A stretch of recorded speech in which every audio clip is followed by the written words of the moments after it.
करीब 16 साल पहले नीरज बवाना ने अपराध की दुनिया कदम रखा था।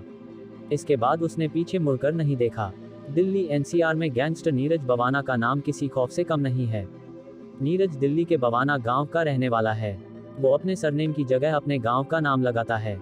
जुर्म की दुनिया में इसी नाम से उसे जाना जाता है। नीरज के खिलाफ हत्या, लूट और जान से मारने की धमकी जैसे कई संगीन मामले दिल्ली और अन्य राज्यों में दर्ज हैं। नीरज बवाना इस वक्त दिल्ली की तिहाड़ जेल में बंद है। बताया जाता है कि नीरज जेल में रहकर ही अपना गैंग चला रहा है। वहां बैठकर भी वो वारदातों को अंजाम देता है। दिल्ली और आसपास के इलाकों में नीरज बवाना और दूसरे गैंग आमने सामने आते रहते हैं। जेल में बंद नीरज के गुर्गे बीच सड़क पर खून बहाने से नहीं डरते।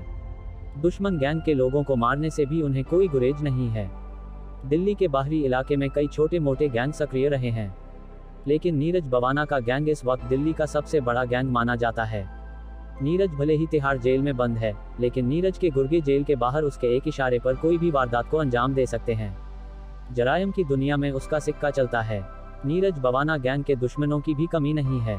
कभी उसका साथी रह चुका सुरेंद्र मलिक उर्फ नीतू दाबोदा ही नीरज का सबसे बड़ा दुश्मन था, लेकिन नीरज ने उसके गैंग के खास बदमाशों को मार डाला।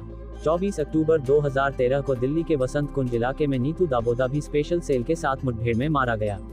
इसके बाद नीरज बवाना और मजबूत होता चला गया। हालांकि इनकी दुश्मनी के दौरान दोनों गैंग के करीब 1 दर्जन से ज्यादा लोग मारे गए। नीतू दाबोदा के एनकाउंटर में मारे जाने के बाद उसके गैंग की कमान पारस उर्फ गोल्डी और प्रदीप उर्फ भोला ने संभाली थी। अप्रैल 2014 में रोहिणी कोर्ट परिसर में नीरज ने प्रदीप भोला की पेशी के दौरान हत्या का प्लान भी बनाया था, लेकिन वो नाकाम हो गया था। 25 अगस्त 2015 में पुलिस नीरज बवाना को कोर्ट से जेल वापस लेकर जा रही थी। जेल वैन में नीरज के साथ नीतू गैंग के पारस और प्रदीप भी मौजूद थे। उसी वैन में ही नीरज ने अपने साथियों के साथ मिलकर पारस और प्रदीप को मार डाला था। यही नहीं, अप्रैल 2017 में उसने रोहिणी जेल के बाहर नीतू गैंग के बदमाश राजेश धुरमुट को भी मरवा दिया था। अब नीतू गैंग की कमान राजेश बवानिया के पास है, जो खुद भी जेल में बंद है। अब गैंगस्टर नीरज उसे अपनी जान का दुश्मन मानता है।